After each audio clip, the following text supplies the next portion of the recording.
It is June 6th, 2024.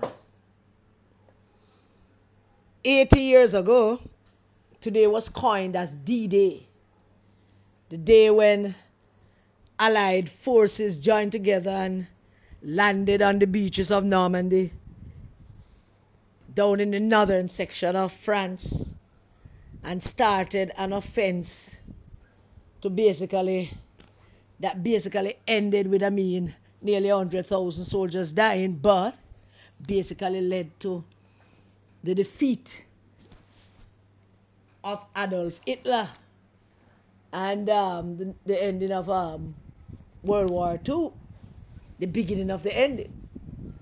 So it is on the eve of D-Day that Percival Noel James Patterson came out and was in his natural habitat in terms of discussing Jamaica and our constitution and all that is great and all that is wonderful about Jamaica when you see Percival Noel James Patterson. Of course, he would have never come on our platform, none of us, which would have gotten more attention from the Jamaican people.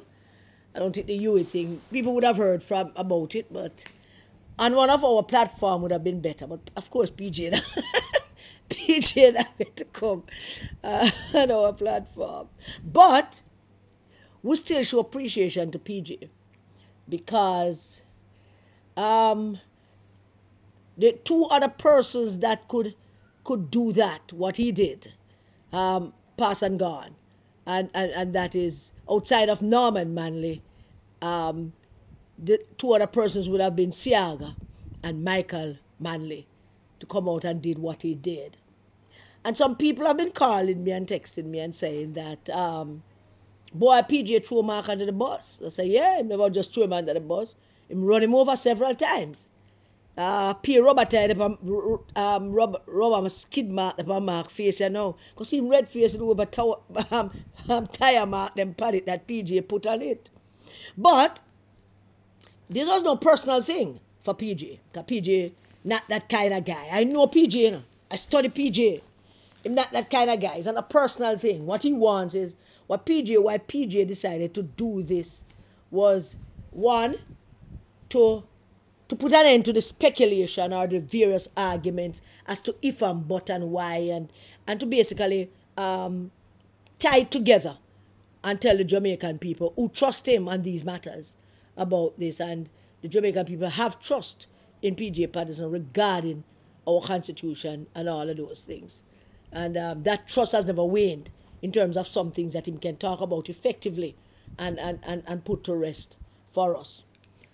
So on the eve of D-Day, PJ basically brought D-Day early to Mark Jefferson. Good afternoon all. Karen Cecilia here. Thought I'd just do a quick little thing because PJ made so much sense last night. It reminded me of when we were, Lord of mercy, I don't want to go into that. I don't want to go into what it reminded me of, but it was kind of melancholy to listen to some of what he had to say. The window of opportunity for Mark Golding to renounce his British citizenship has passed. And if what PJ said on the eve of D-Day, if it wasn't passed before the eve of D-Day when PJ spoke, that window certainly shut tight now. That window closed nearly 2 weeks ago. But if there was an opening for Mark Golding to actually now renounce his British heritage and walk away from what he has come to know and love and want to serve more his British heritage, if there was an opening for that, PJ closed it. PJ closed it on the eve of D-Day. On the eve of D-Day, PJ closed that. Because the window of opportunity for Mark Jefferson has closed. Closed long time ago.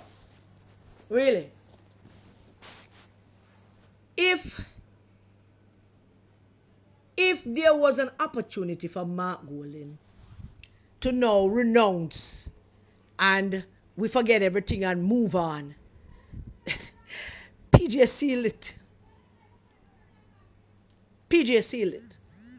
There's no such opportunity. And it was sealed with two words. Two words seal that. Without hesitation. Those two words. Without hesitation. For as long as this storm about Mark Golding's British citizenship and his lack of desire to renounce it and to embrace Jamaica, for as long as it has been raging, these are the two most beautifully coined words to bring to the natural end of Mark Golding's sojourn as opposition leader and effectively kill whatever chances he might have had of becoming Prime Minister. And we can rely on PJ to contextualize an argument. And PJ did that, effectively contextualizing what the argument is about. I would imagine, on my own experiences with PJ and the party, I would imagine that if I was PJ, I would have been vexed. And while PJ never seemed to did what he did on the eve of D-Day with any level of vexation or personal rancor, I would imagine that PJ would be vexed. And if I was him, I'd be vexed too. Because after the role that he himself, PJ, played in helping Mark Golding to attain the leadership of the People's National Party and back him up, go to NEC meetings and back him up, and out there back him up and talk to people for back him up, invite him to his yard to come hang out on his beautiful manicured lawn surrounded by the most exotic, nicely looked after orchids in this country. Lovely orchid beds that PJ has. And I've had the opportunity to sit there and look at them. And after being invited there for drinks and breakfast and brunch and whatever it is, after forming a relationship with Mark Golding, PJ must be thinking to himself, as first a trained lawyer, he must have been thinking to himself, Jesus have mercy upon me, God Almighty, God upon my soul. What the hell did that man here? PJ must have been thinking that to himself when the whole thing bust out.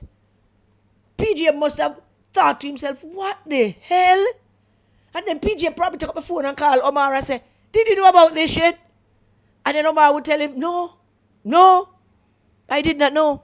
He never confided it in me, never did. If he did, I would have told you. Because if Omar know, Omar that tell PJ, and them that work it out, so them that do renounce it long time, or them that help him attain the leadership of the People's National Party.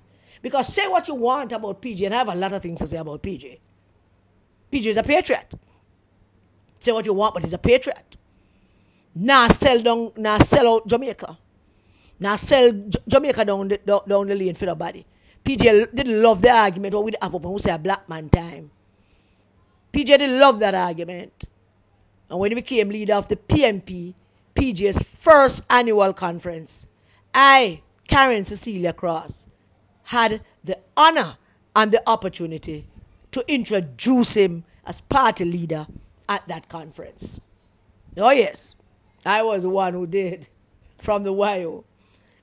And when it comes to Jamaica, PJ have a kind of, his patriotism is kind of wrapped up, yes, like all of us, in our own personal dreams and aspirations, not only for ourselves, but for our families and for our communities, and have this, and PJ have this longing of what Jamaica could be better than what it is, better than what it was under him, better than what it was used when he was a boy.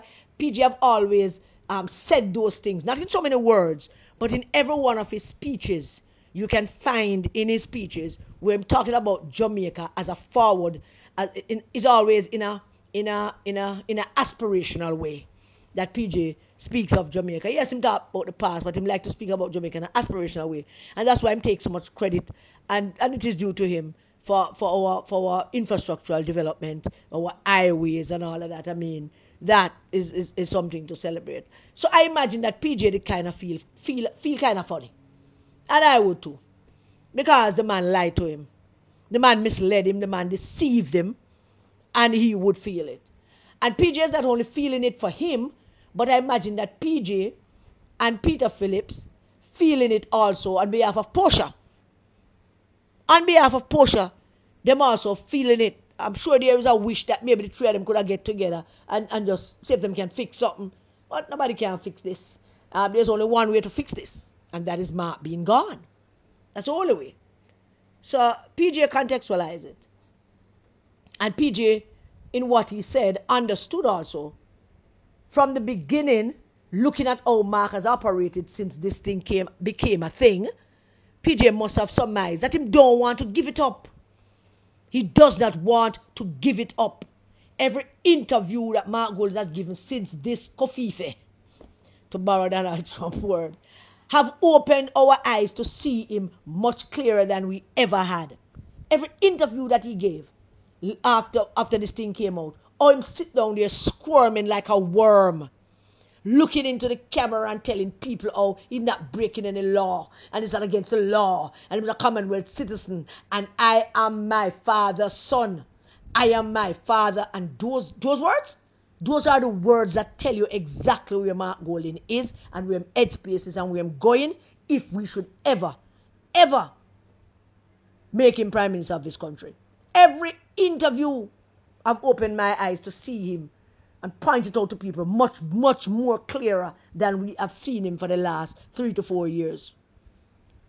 Should Mark Golding decide as a result of PJ's intervention and the fact that if him don't resign, him going to face a lawsuit and we're going to drag him out there by him British ass and throw him out. Last time I'm outside the parliament, I give speech. I want them to stand up now. One way or another, him leaving, him going, him can't stay. But should he renounce and the PMP, say all them MP, them man, soon deal with them, you know. Should he renounce and go on to become Prime Minister of this country, Jamaica would be in grave danger.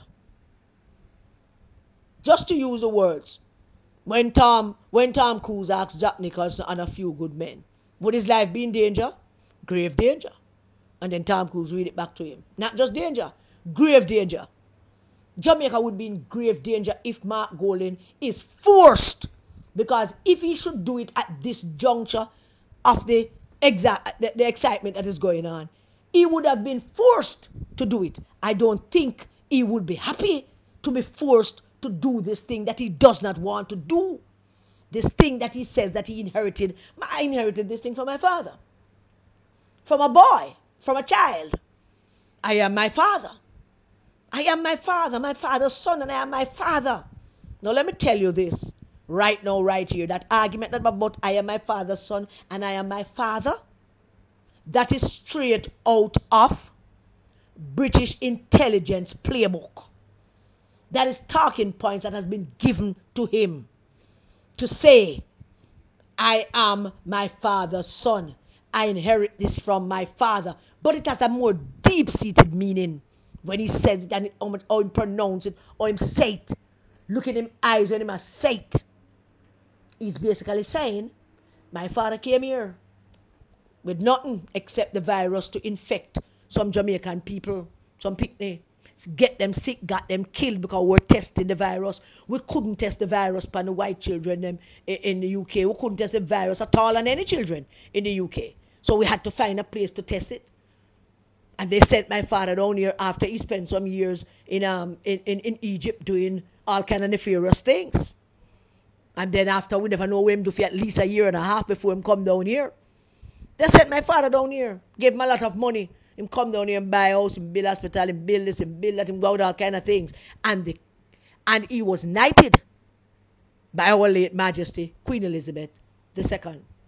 He was knighted on the recommendation of British intelligence. So when Mark say, I am my father's son, I am my Father. My Father, I am my Father. I am my Father's son. And you need to understand what I mean by that. He means that him taking over from him father and him achieving greater things than his father. And it is British intelligence that actually pushed that thing in his head. Because him is going to be prime minister. And they would have unfettered access to our country, our constitution, our laws. Mark Golding, should he be forced, because at this point it would be forcing him to relinquish his heritage, not only would Jamaica be in grave danger, our constitution would be seen. When him changed that document, we would not remember what it was like, because he would then have that opportunity to bring down all those people that him recruit across the world to go into the streets of foreign countries and foreign soil and tear down Jamaica and beat up Jamaica. All of them can come to a senator and MP, and him just change the constitution, and there's not a damn thing no one could have do about it. Not even the opposition could have made nice about it. Till Jesus come, it would mean nothing. When Mark Golding say, I am my Father's son, I am my Father, he knows exactly what he's talking about, and it has absolutely nothing to do with anything good for Jamaica. Mark Gold is a deceptive and lie man, and sometimes he lies till he lies himself into the truth. And on that occasion, when he went on to say, I am my Father's son, I inherit this thing from my father, and I am my Father's son, I am my Father, he basically walked us into the truth of what he is and where I'm going with all of this. That's what he basically said to me. Me nah give it up. Me not giving it up. I want to be prime minister and have it, because it is of benefit not only to me, but it's of benefit to my heritage, my country, United Kingdom. That's basically what I'm saying. Me nah give it up. Me not renouncing. Some people say I should not renounce it, but I'm thinking about it. I'm praying. Yeah, well, I know God listens to every prayer, but I imagine that God giving him the side eye while he's praying. Because God knows who he is. He can't hide from Almighty God. Almighty God knows who he is and what his intentions are. Almighty God knows what he's thinking before him think it. So God will give him the side eye while him there talk about him and pray. But it's not for Jamaica. It's for him.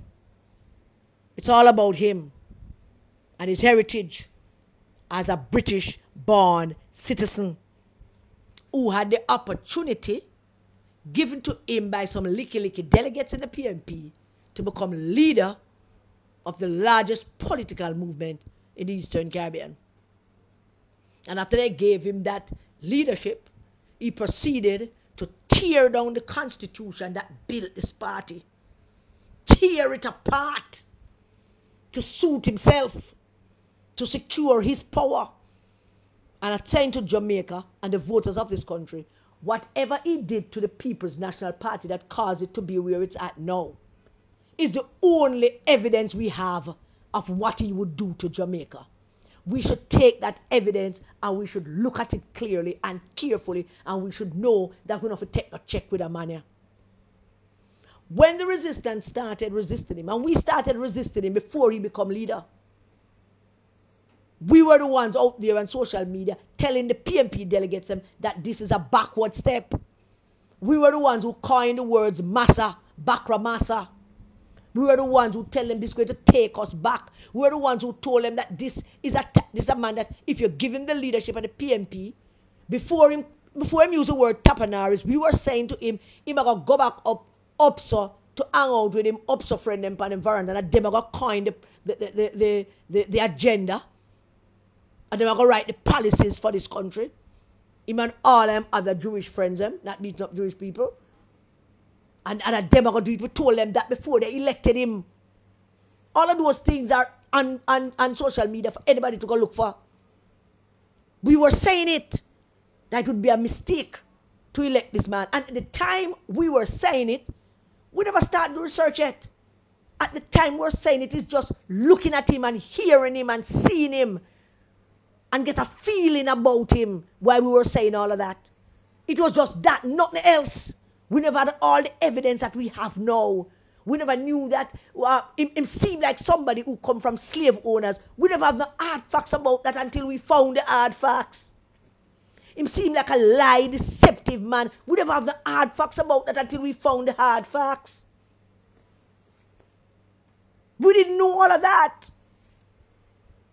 And him was the one who dig up him father and start using him father because him not have no resume on which to run on because he has never done anything for Jamaica. Him don't own anything in Jamaica. Everything that him own in Jamaica can hold in a scandal bag. As a matter of fact, everything that him own in Jamaica can roll up and put in a back pocket because it's just pure paper. And we never knew those things about him in terms of factually. We just felt it. We just feel it and see it and know it without having the facts. And then we start putting out the facts. And what happened? What happened when we start putting out the facts?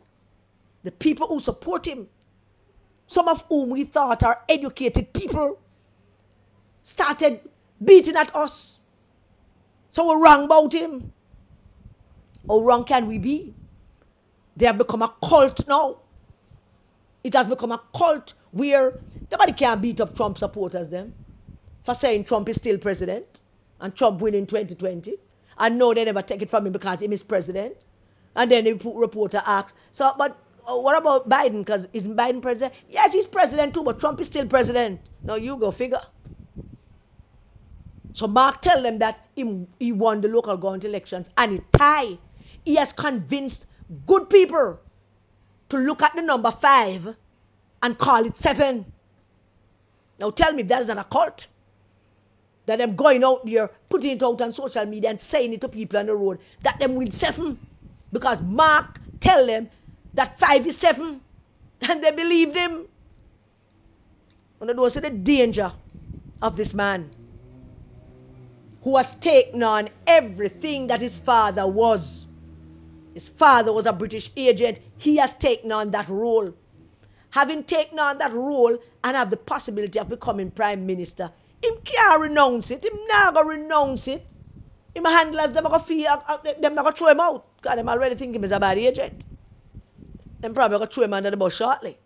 Based on how the intelligence agencies work. Him become of no use to them. They might just throw him under the bus. The information that we are seeking, some of which we're getting from the British Home Office, I can say it, and from the British High Commission, could suggest that them already start throwing him under the bus.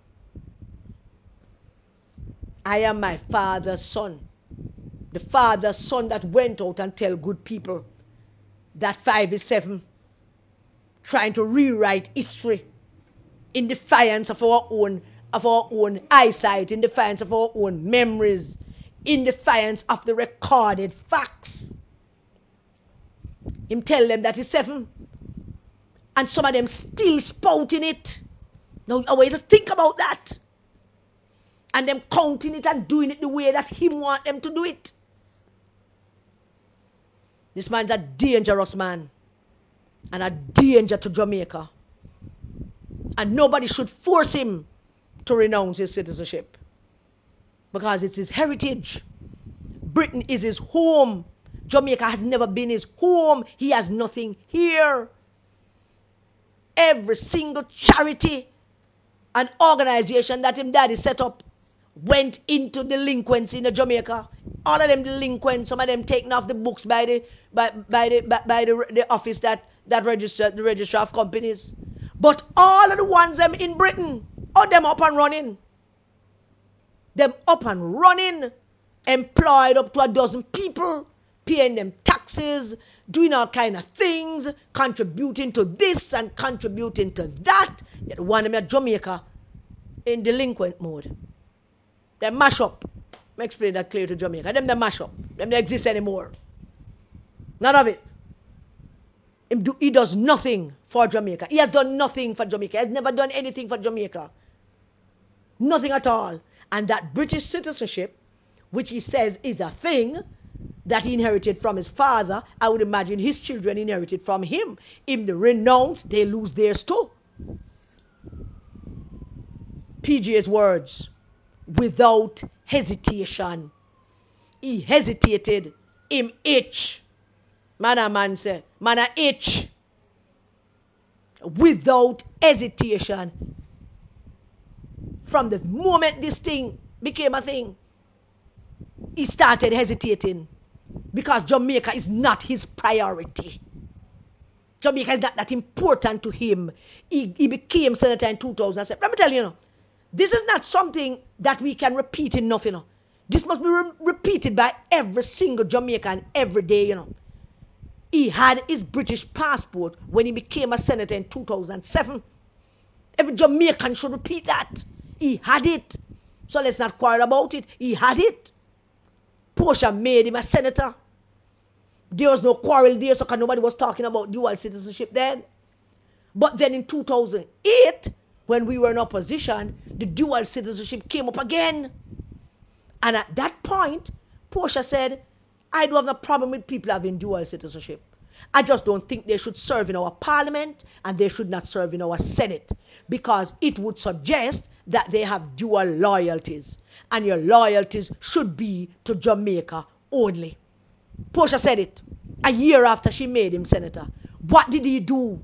He said nothing. He did nothing. He sat there. What would a decent person who have the interest of Jamaica at heart, PJ, tell the story? Two-person with dual citizenship, and he offered them job in government because they were good people to offer. I know who they are, not naming nobody.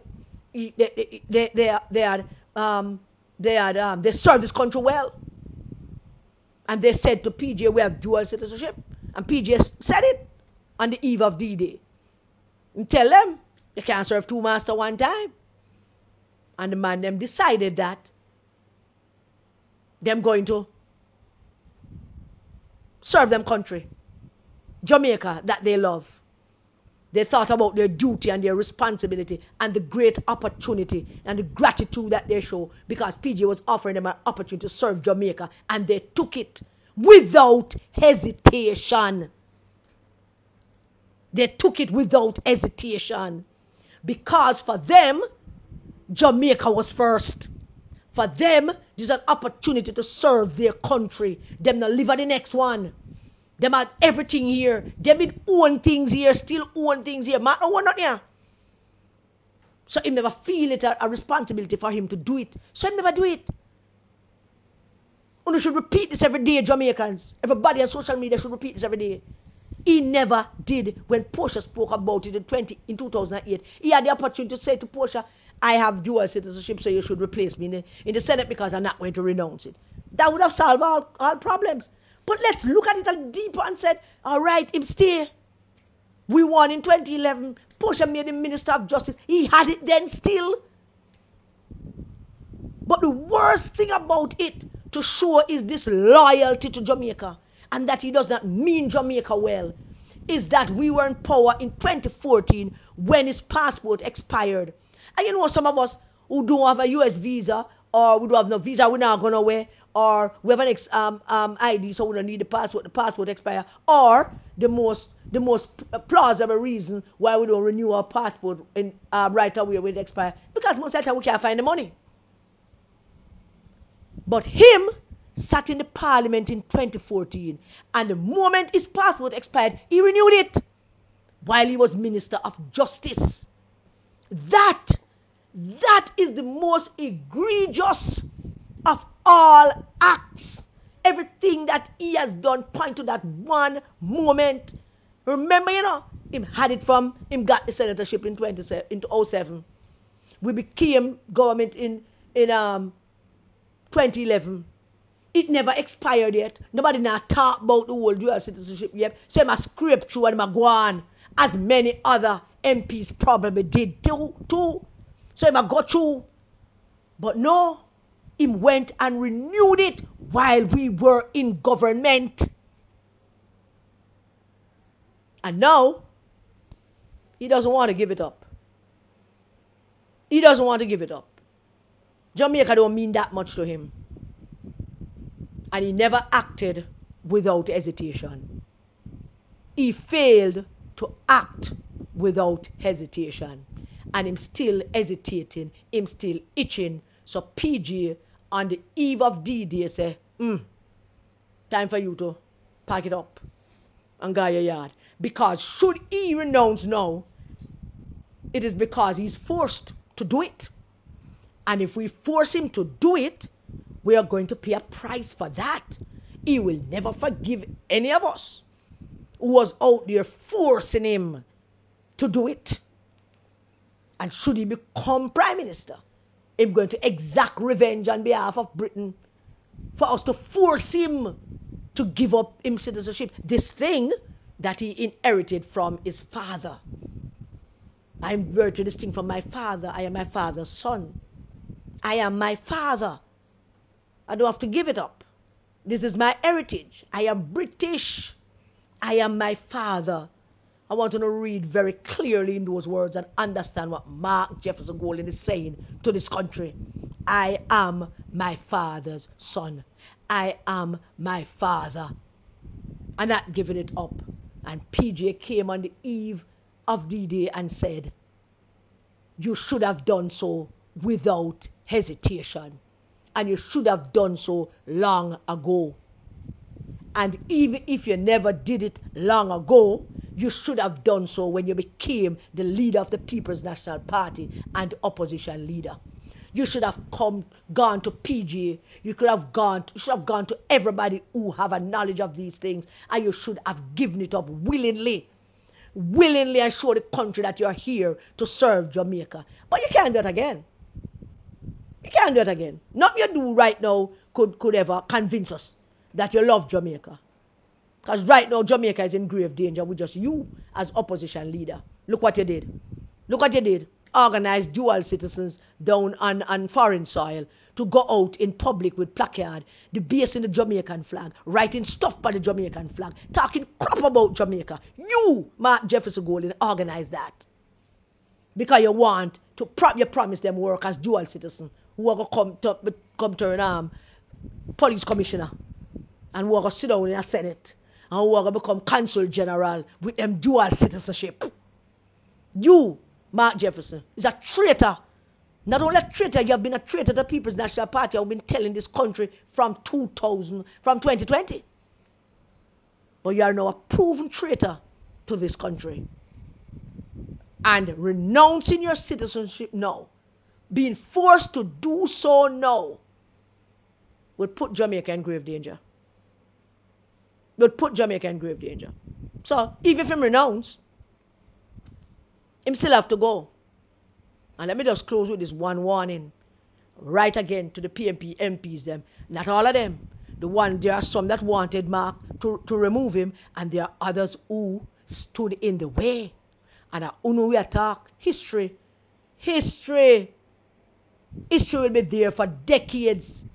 For hundreds of years, history will be there for grand and great grandparents them to read. Oh, what a treacherous group was. Treacherous pigs that are now. They will read it. The history will be there. And I tell them I'm going to name them one by one. I'm going to tell the country how sat there and refuse to remove this man and have him there destroying the People's National Party. I want to do it for our own political benefit. Who are the people who telling him that he shouldn't renounce? I suspect that the top three would be Bunting and Dayton Campbell and Angela Brownburg, because their political lives depend on his survival. But while him going, them going soon too. Because him have to leave. Him can't stay. Him cannot stay. He could have renounced till Jesus come. Him can't stay. Is that he either leave willingly or we will drag him out with some paper. That's all there is to that. So him have a choice to make. At this point, him can't stop praying. Because we are clear on what he's praying for. Him not praying for God to guide his heart and for God to help him. Him praying to God to show him a way where him can keep him British citizenship and be Prime Minister. And God will look upon him with a side eye. Because that will work. That is what him praying for. So him have to leave. Him have to resign. And him can take it in which way him want. But I promise you, him can't stay. So, PJ put the lid on it all without hesitation. He should have done it without hesitation. He should have done it in 2008 without hesitation. He should have done it in 2011 without hesitation. He should have done it in 2020 without hesitation. And just when the storm started to brew 10, 12 days ago, he should have done it then. Doesn't love Jamaica. Don't have anything here. We are just natives that he must sharpen him claws to lead the natives again, to prove to Britain that he's worth something, so that they will knight him Sir. Sir Mark Jefferson, Marky G, Marky British Golden. Sir. And he wanted to prove to them that he can be of worth to them. And them should keep him as the agent, and then pass on the father agent to him. Father was the agent, now him get the agent. That's what Prince Michael came down here for in 2012. And him embrace it. But not a good agent. Not doing good. And as I say, them probably soon throw him under the bus about that. So, Marky G, should he renounce? Should he be forced to renounce? That window of opportunity is closed. And if there was a little bit of hole left, PJ put a plug in it. PJ plugged it on the eve of D-Day with two simple words: without hesitation. Thank you for listening to my rant. God bless you all. Stay safe, everybody, and keep your children safe.